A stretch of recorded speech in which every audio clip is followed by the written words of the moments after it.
Marcus Webb's luck had been running consistently terrible for about 3 weeks, ever since the botched reconnaissance mission that left him stranded behind enemy lines on Nexus Prime. The planet's twin suns cast everything in harsh orange light that made the ruins of the old mining facility look like something from humanity's worst nightmares, which, considering the Kithaeron Empire had been systematically strip mining the world for the past 3 years, wasn't far from the truth. Marcus crouched behind a collapsed support beam, checking his energy cell levels with the grim efficiency of someone whose survival depended on rationing ammunition. 2 shots left in his sidearm, a half-empty water recycler, and roughly 36 hours before dehydration started affecting his judgment. The resistance extraction team wasn't due for another week, assuming they could even locate him in this industrial wasteland. Could be worse, he muttered to himself, a habit he'd developed during long periods of hiding from Kithaeron patrols. Could be raining acid again. Could be surrounded by those 6-legged predators with the charming habit of dissolving their prey from the inside out. The universe apparently took this as a challenge, because that's when he heard the distinctive hum of Kithaeron hoverbikes approaching from the east. Marcus pressed himself deeper into the shadows, controlling his breathing while calculating escape routes through the maze of broken machinery and collapsed structures. The facility's layout offered decent concealment, but one thermal scan would reveal his position to any competent search team. The hoverbikes settled near the main entrance with the whisper-quiet efficiency that made Kithaeron technology so unsettling. Marcus counted footsteps, 3 individuals moving with the disciplined precision of military personnel.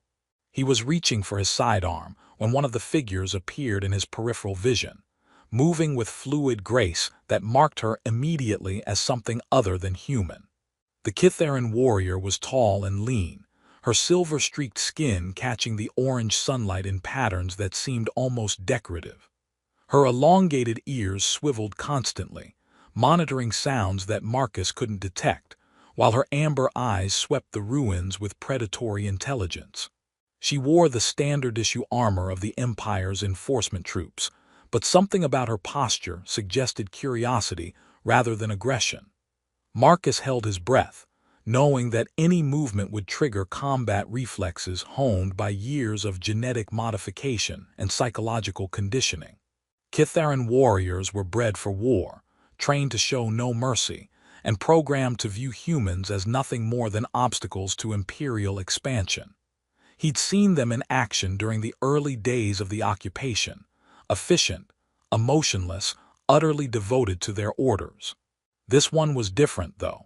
Instead of immediately scanning for human heat signatures or calling for backup, she studied the facility's architecture with what looked like genuine interest. When she finally turned in his direction, Marcus expected to meet the cold stare of a trained killer. Instead, their eyes locked, and he saw something that shouldn't have existed in a creature bred for warfare. Recognition, curiosity, and what might have been concern. The warrior, her designation stenciled on her armor read Zara 7, tilted her head slightly, studying Marcus with the intense focus of someone trying to solve a complex puzzle. She should have raised the alarm, should have stunned him for interrogation, or simply eliminated the threat he represented. Instead, she glanced toward her companions, then back at Marcus, and made a subtle gesture with her left hand. Marcus didn't understand the meaning, but the urgency in her expression was unmistakable. She was trying to warn him about something. Zara 7, one of her companions called from across the facility. Thermal readings indicate possible human presence in the eastern section, initiating systematic sweep. The warrior who'd been studying Marcus responded with a series of clicks and whistles that the universal translator couldn't parse. Apparently some kind of tactical communication that wasn't in the standard databases.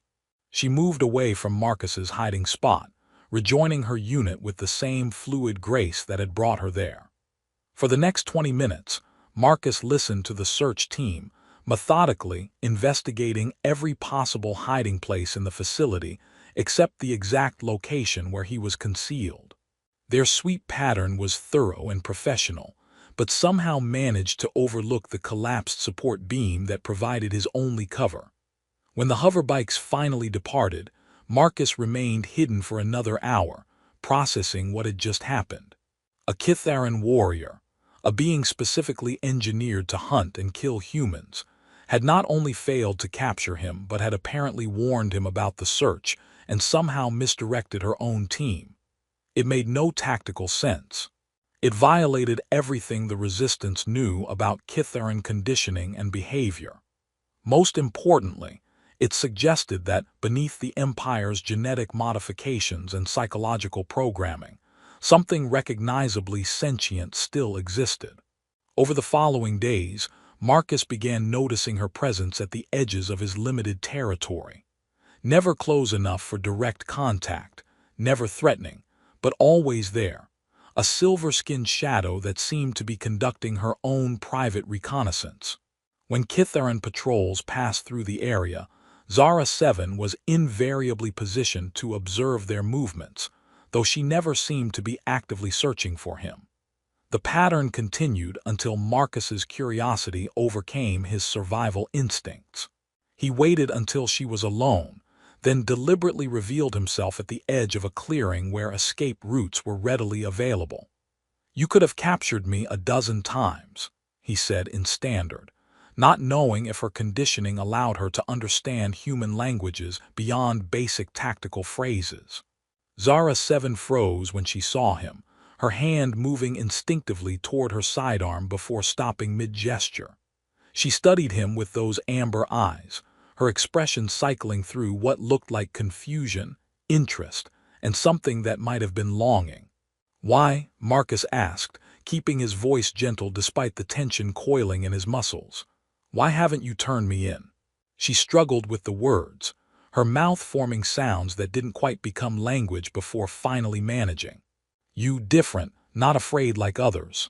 The admission seemed to surprise her as much as it did Marcus.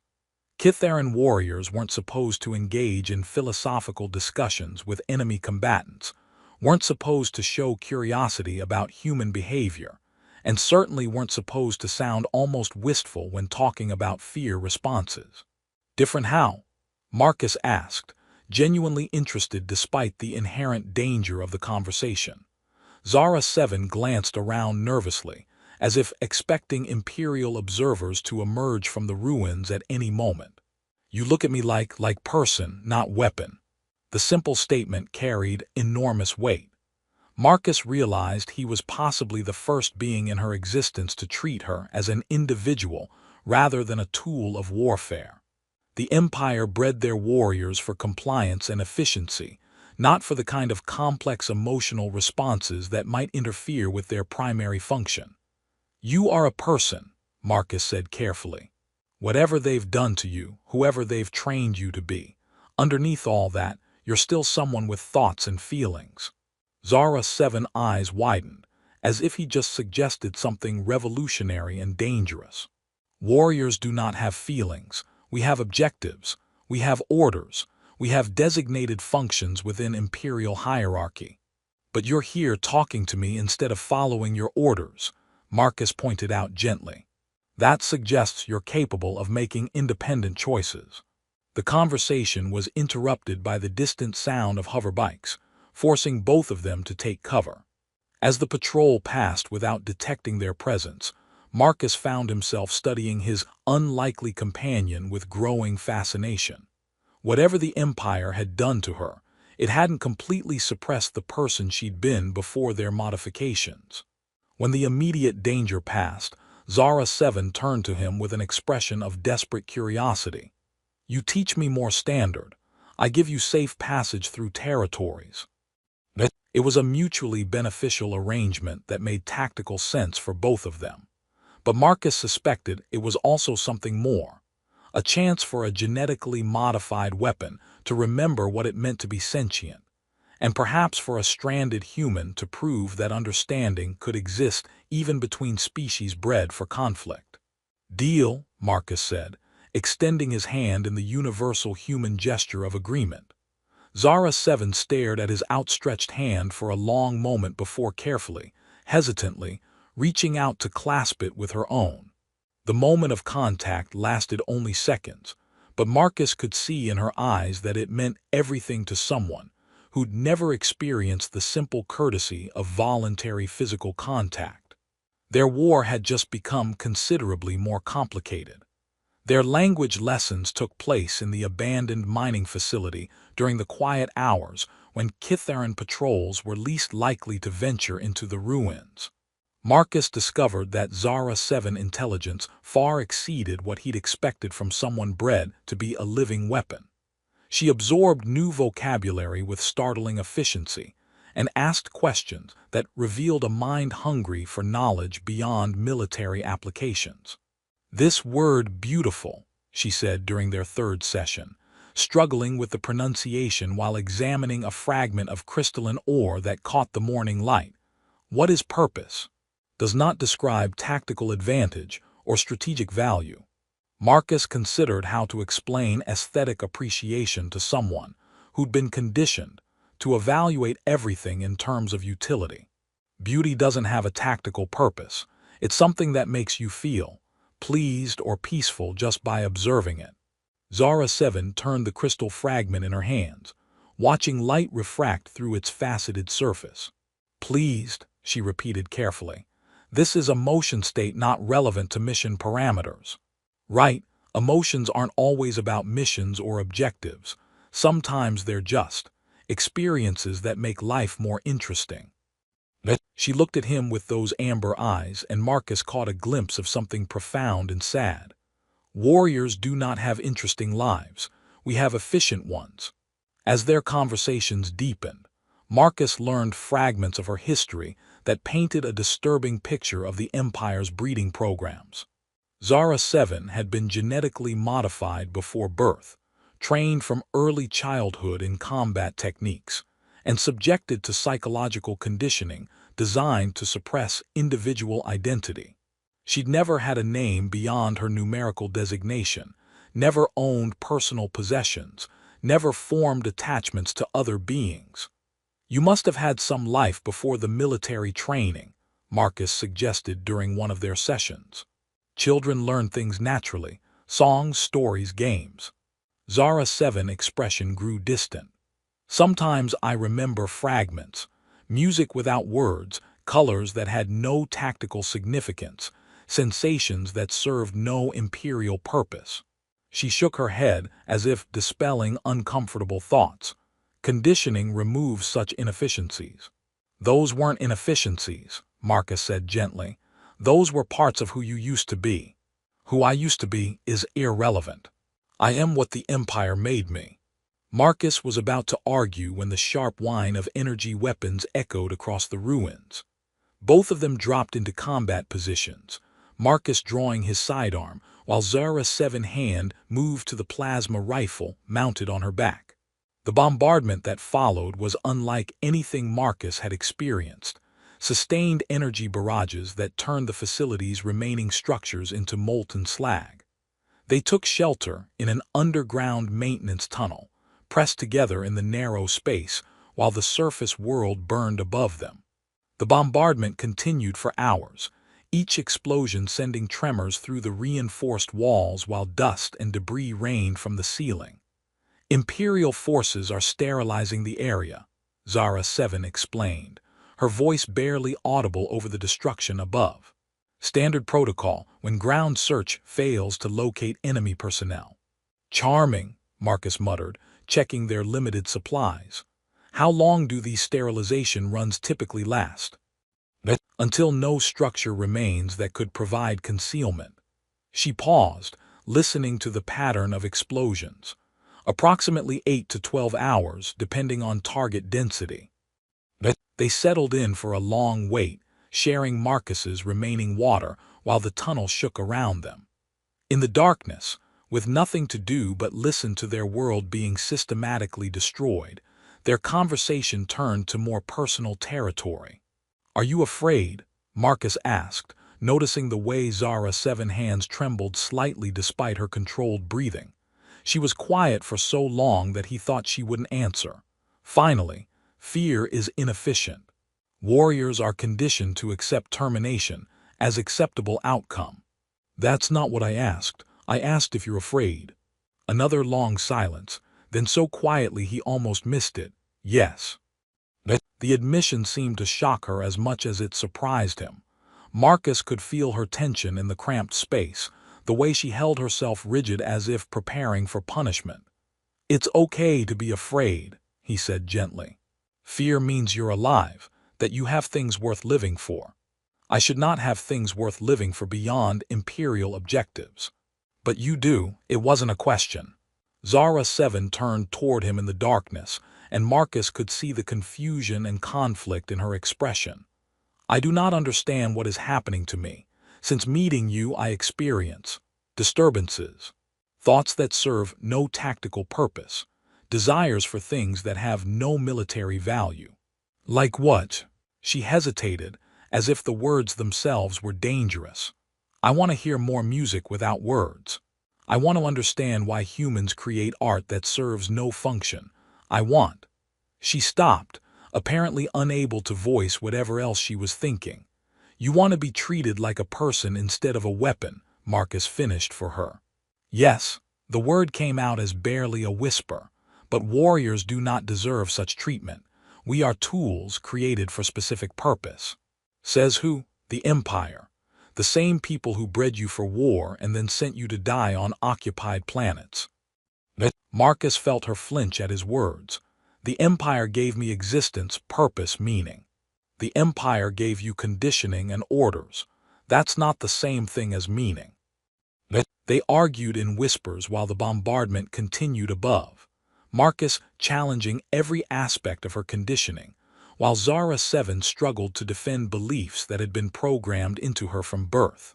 It was during this heated discussion that Marcus realized she was crying, not the dramatic sobs of human emotion, but silent tears that tracked down her silver-streaked cheeks.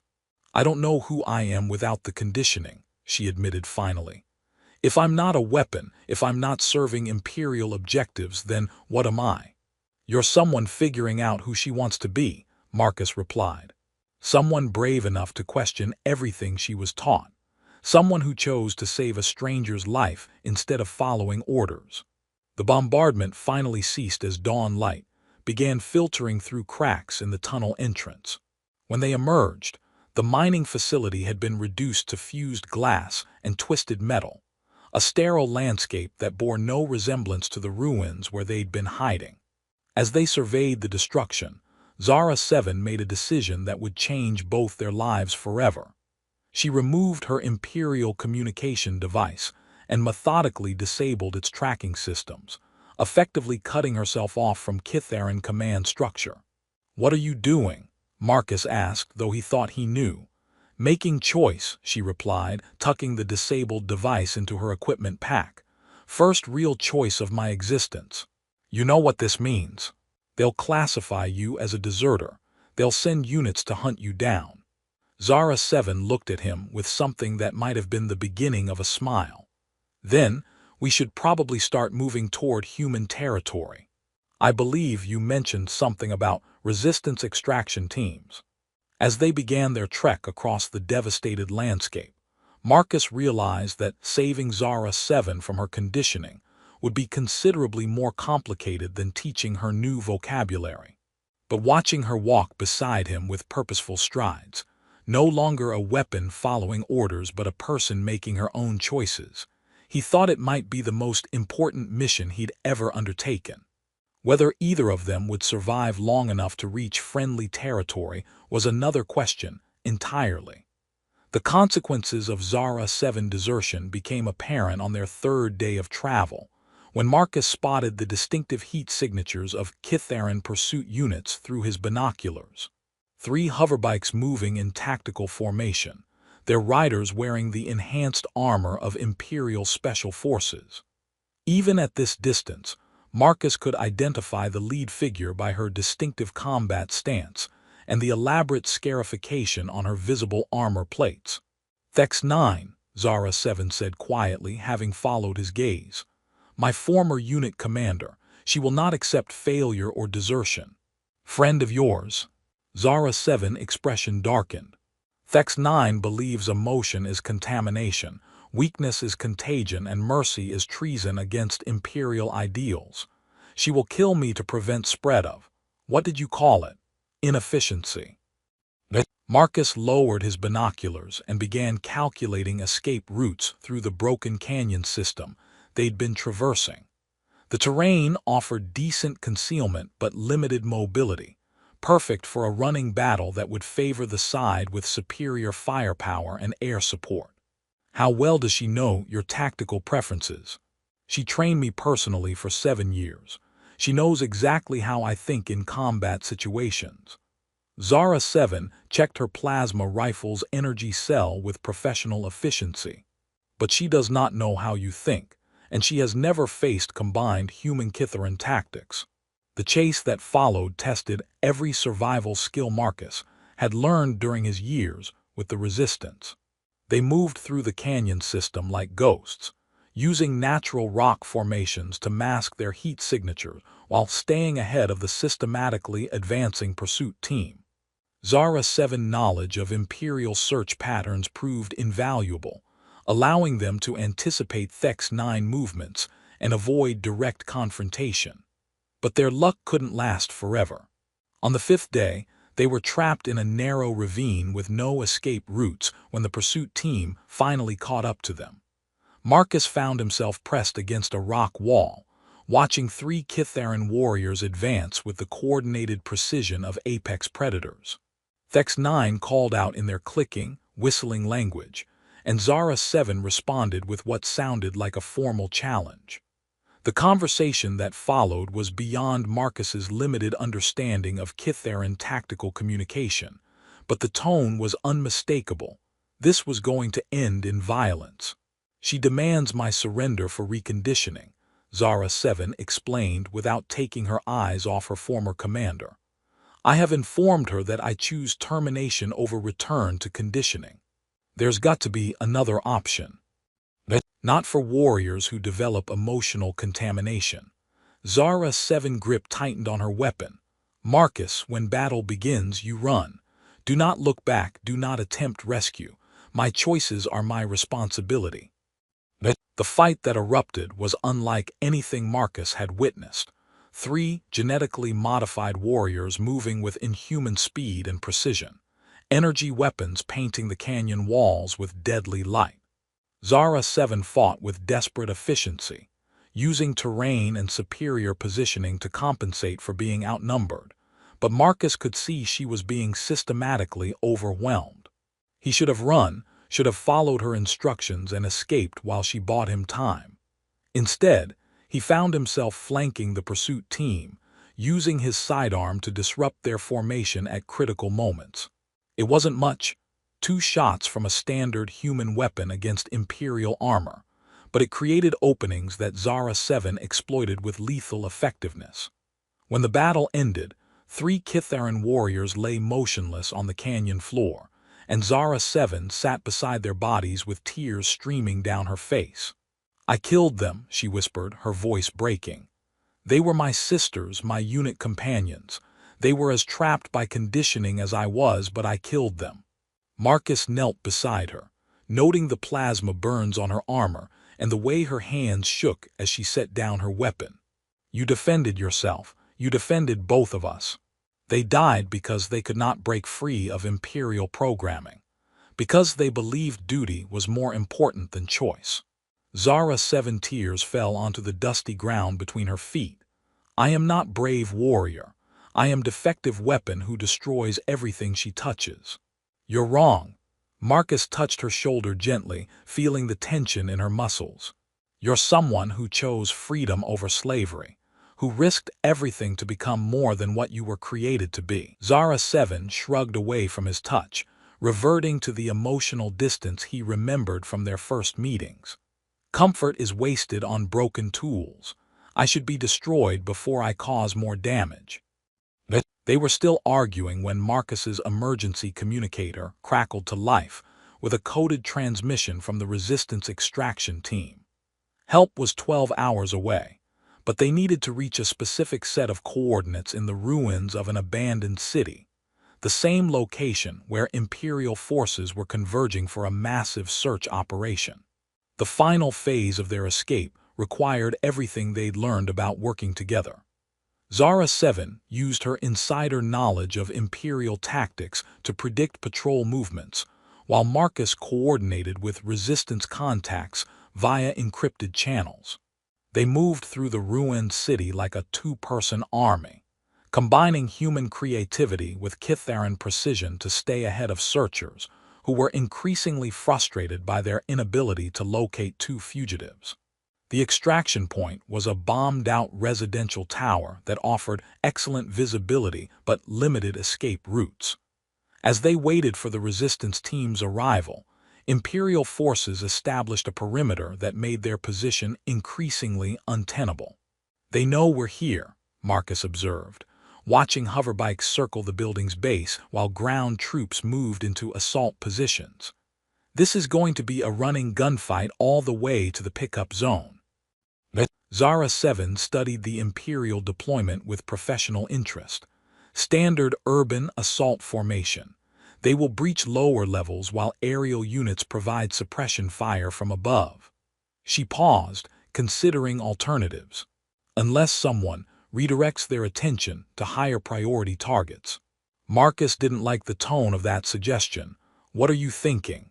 "I can provide distraction, draw their forces away from extraction point."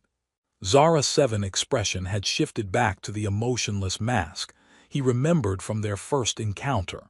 Single warrior conducting delaying action while primary objective escapes. "You mean suicide mission, while I run away like a coward." "I mean tactical sacrifice for mission success." Marcus was about to argue when the Resistance extraction team's transport appeared on the horizon, flying low and fast through the ruined cityscape. The sight of human military aircraft stirred something in Zara 7's expression, not quite hope, but perhaps the recognition that escape might actually be possible. "New plan," Marcus said, pulling out his communicator. "We both get out of here alive, and you get to meet some humans who might actually appreciate having a reformed Imperial warrior on their side." The extraction itself was a masterpiece of coordinated chaos. Resistance fighters provided covering fire, while Marcus and Zara 7 fought their way to the pickup zone, combining human tactics with Kitharan combat skills to punch through Imperial lines. When they finally reached the transport, both of them bleeding from multiple wounds and exhausted from days of running battles, Marcus saw something in Zara 7's eyes that hadn't been there before. Not hope exactly, but the possibility that she might have a future beyond the conditioning that had defined her existence. As the transport lifted off and Imperial forces fell behind them, Zara 7 stared out at the receding planet with an expression of loss and liberation that Marcus recognized from his own escape from occupied territory years earlier. "What happens now?" she asked quietly. "Now we figure out who you want to be when you're not running for your life," Marcus replied. "Though I should probably warn you, humans can be just as complicated as Imperial conditioning, but in completely different ways." Zara 7 almost smiled at that. "I think I would like to learn about human complications." As they flew toward Resistance territory, and whatever new challenges awaited them there, Marcus realized that saving someone from their conditioning was only the beginning. The real work, helping them discover who they truly were, would take considerably longer. The Resistance base on Kepler 442c was everything the Imperial facilities weren't: chaotic, improvised, and filled with the kind of desperate hope that comes from fighting impossible odds with insufficient resources. Marcus watched Zara 7 navigate the crowded corridors with obvious discomfort, her enhanced senses overwhelmed by the cacophony of human emotions and the base's barely controlled energy.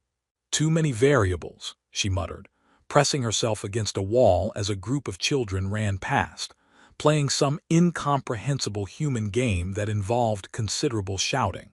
No tactical formation, no clear command hierarchy, no standardized protocols. Welcome to how humans actually live when we're not being occupied by genetically modified warriors, Marcus replied, guiding her toward the medical bay where their wounds could be properly treated. It takes some getting used to. The adjustment period was harder than either of them had anticipated. Resistance fighters were suspicious of a reformed Imperial warrior, despite Marcus's assurances about her change of allegiance. Zara 7 struggled with the base's informal social dynamics, interpreting casual conversations as potential threats and responding to friendly gestures with the kind of wariness usually reserved for enemy contact. Dr. Sarah Chen, the base's chief medical officer, was the first human besides Marcus to treat Zara 7 as something other than a dangerous curiosity. Interesting bone density modifications, she observed while treating plasma burns on Zara 7's arm. Enhanced muscle fiber development, improved reflexes, redundant organ systems. Your people did thorough work. Imperial biotechnology is highly advanced, Zara 7 replied carefully. Warriors are optimized for combat effectiveness and survival in hostile environments. What I want to know is whether the psychological conditioning can be reversed. From what Marcus tells me, you're experiencing significant emotional development despite your original programming.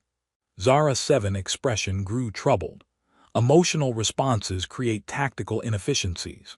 Warriors should not experience attachment, curiosity, affection for beings outside Imperial hierarchy. But you do experience those things. A long pause. Yes. Dr. Chen made notes on her medical tablet while checking Zara 7 vital signs. The human brain, and I'm assuming Kitharan neural structure has similar properties, is remarkably adaptable. Conditioning can be modified, overwritten, or in some cases completely eliminated through proper therapeutic intervention. You mean she could be completely free of the Imperial programming? Marcus asked from his position on the adjacent medical bed. Theoretically, though the process would be complex and potentially dangerous, we're talking about dismantling psychological structures that have been in place for decades. Dr. Chen looked at Zara 7 directly. The question is whether that's something you'd want. Zara 7 stared at her hands for a long moment. Without conditioning, what would I be? Yourself, Marcus suggested. Whoever you were meant to be, before the Empire started modifying your brain chemistry. The conversation was interrupted by alarms throughout the base. Imperial forces had been detected approaching the system, and all defensive units were mobilizing for what looked like a major assault. Marcus found himself assigned to coordinate communications, while Zara 7 was initially excluded from combat operations due to security concerns. That exclusion lasted exactly until the first wave of Imperial dropships breached the planetary defense grid and began deploying assault teams directly onto the base's outer perimeter. Zara 7's tactical expertise became invaluable when she accurately predicted the Empire's three-pronged attack strategy, allowing resistance commanders to reposition their limited forces for maximum defensive effectiveness. They will establish firebase here, she said, pointing to elevated terrain overlooking the base's main entrance, then advance through these corridors while aerial units provide suppression fire. Standard Imperial urban assault doctrine. Commander Tors, the resistance leader, studied her tactical projections with grudging respect. How do we counter it? Disrupt their formation with asymmetric attacks, force them to adapt to non-standard defensive patterns. Zara 7 amber eyes gleamed with strategic intelligence. Humans excel at improvisation. Use that advantage. The battle that followed was brutal and chaotic, with Imperial forces pressing their technological advantages against desperate human defenders, who compensated with creativity and sheer determination. Marcus found himself coordinating defensive positions, while Zara 7 moved through the combat zones like a guardian angel. Her Imperial training turned against her former masters.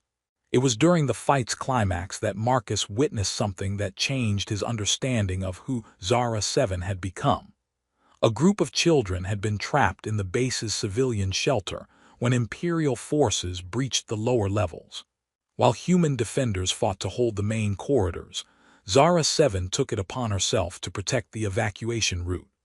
Marcus arrived to find her standing over 3 Imperial warriors she defeated in single combat, her armor scarred and her weapon nearly depleted, while behind her a dozen human children cowered in terrified silence.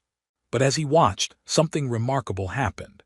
The youngest child, a girl no more than 5 years old, approached Zara 7 with the fearless curiosity that only children possess. "Are you hurt?" the little girl asked, reaching out to touch a plasma burn on Zara 7's arm.